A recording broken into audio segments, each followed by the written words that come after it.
Ya, Assalamualaikum warahmatullahi wabarakatuh. Selamat Waalaikumsalam pagi dan salam warahmatullahi bahagia wabarakatuh. Bapak Ibu semua. Waalaikumsalam warahmatullahi wabarakatuh. Ya, senang sekali bisa berjumpa dengan Bapak Ibu walaupun kita hanya tatap maya ya Bu ya. Pada lokakarya kelima ini kita akan membahas tentang kolaborasi dalam pengelolaan program yang berpihak pada murid. Sudah nampak Bapak Ibu? Sudah Bu? Sudah Bu. Sampun Bu. Sudah Nah. bagus.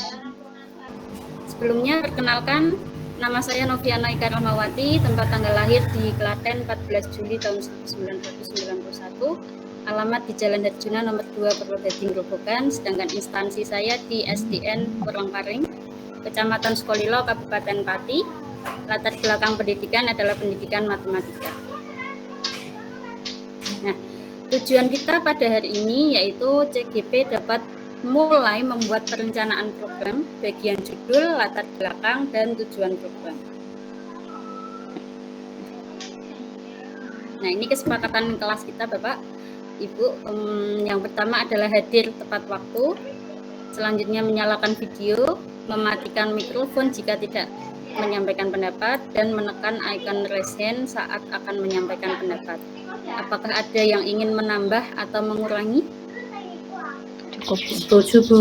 Cukup sepakat. Oke, kita lanjutkan ya Bu kalau memang sudah disepakati. Nah, ini. Ketika melihat gambar ini, kira-kira apa yang ada di pikiran Bapak dan Ibu semua? Bisa dituliskan di kolom chat Bapak Ibu. Oke, buku kami merancang program berbasis aset. Kemudian untuk Bapak Ibu yang lain. Oke, Bu Dura merencanakan program.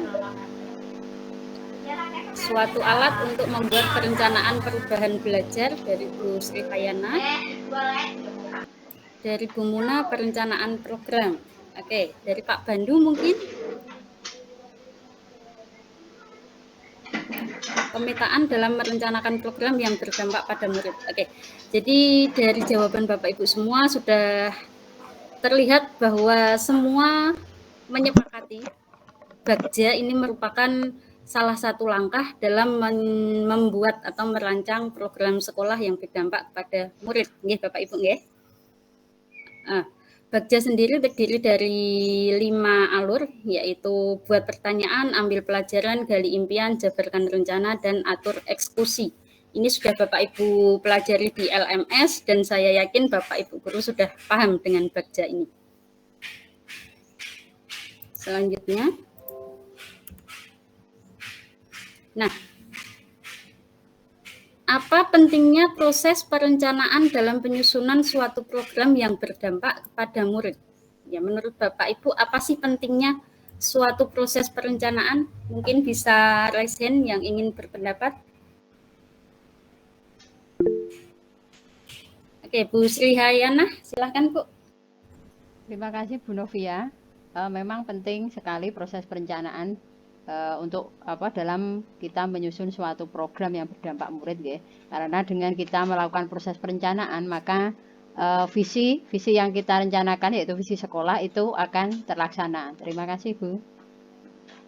Ya, terima kasih untuk pendapatnya Bu Sri. Yang lain Bapak Ibu? Ya, Bu Muna.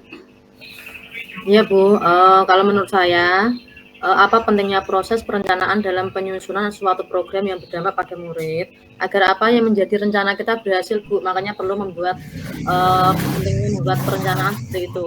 Terima kasih. Ya, jadi dari Bu Sri Hayanah tadi adalah agar apa yang kita buat itu sesuai dengan visi, kemudian dari Bu Muna adalah agar apa yang kita lakukan bisa sesuai dengan perencanaan awal. Mungkin ya Bu Sukami, silahkan Ibu. Ya, terima kasih Bu Noviana. Kalau menurut saya, kenapa proses perencanaan penyusunan itu penting? Karena nanti pada saat kita melaksanakan program itu sesuai dengan yang dibutuhkan oleh murid sehingga berdampak. Kalau tanpa rencana asal-asalan akhirnya ya mungkin yang tujuan kita baik belum tentu bisa tercapai dengan baik. Artinya belum tentu berdampak kepada murid-murid kita. Mungkin itu menurut saya Bu Noviana. Oke, jadi agar program itu lebih berdampak kepada murid ya Bu, tidak asal-asalan semacam itu. Iya, betul betul. Menurut saya Iya, betul. ya terima kasih. Ada lagi? Ya Pak Bandu, silakan Pak. Terima kasih Bu Novi. Pentingnya proses perencanaan dalam menyusun atau penyusunan suatu program yang berdampak pada murid tentu yang pertama adalah lebih ke tujuannya yang langsung berdampak pada anak itu kan perencanaannya seperti itu. Jadi apa yang kita butuhkan ke anak atau yang berdampak ke anak lebih terarah. Terima kasih. Iya. Terima kasih Pak Bandu. Jadi dari Pak Bandu tadi adalah agar lebih terarah melengkapi dari Bu Sukami tadi nggih Pak nggih. Di sini sudah terlihat bahwa semua pendapat itu mengacu pada satu tujuan, yaitu agar program itu lebih terarah dan berdampak kepada siswa. Selanjutnya, nah, apa saja yang menjadi pertimbangan Bapak Ibu ketika menyusun program yang berdampak kepada murid? Nah, untuk ini saya akan membagikan Padlet. Silahkan Bapak Ibu bisa isi di Padlet tersebut. Sebentar ya. Monggo, untuk menjawab pertanyaan ini bisa diisikan di Padlet yang sudah saya kirim di kolom chat. Ya, dari Bu Sukami sudah masuk aset yang dimiliki saat ini.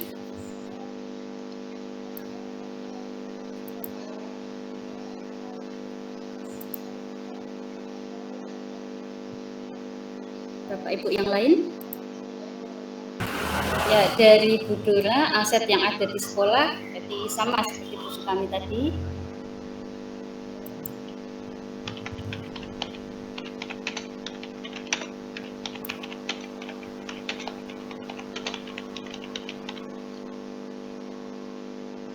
Dari Bu Muna, keterbatasan Sarpras. Bu Sri Hayana mengacu pada visi dan aset sekolah. Kemudian dari Pak Bandu, aset yang ada di sekolah, kemudian dengan melihat kemampuan pembiayaan dan disesuaikan dengan kebutuhan murid.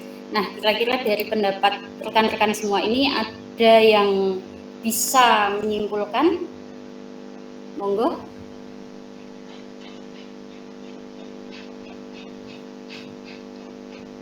Bisa angkat tangan nih. Ya, Bu Sri silahkan. Terima kasih Bu Noviana. Jadi dalam menyusun suatu program yang berdampak pada murid, memang kita harus memperhatikan visi dari sekolah kita, di mana di dalam visi sekolah itu biasanya kita dalam perencanaannya itu memperhatikan aset-aset yang telah dimiliki oleh sekolah tersebut. Terima kasih Bu. Ya, ada lagi?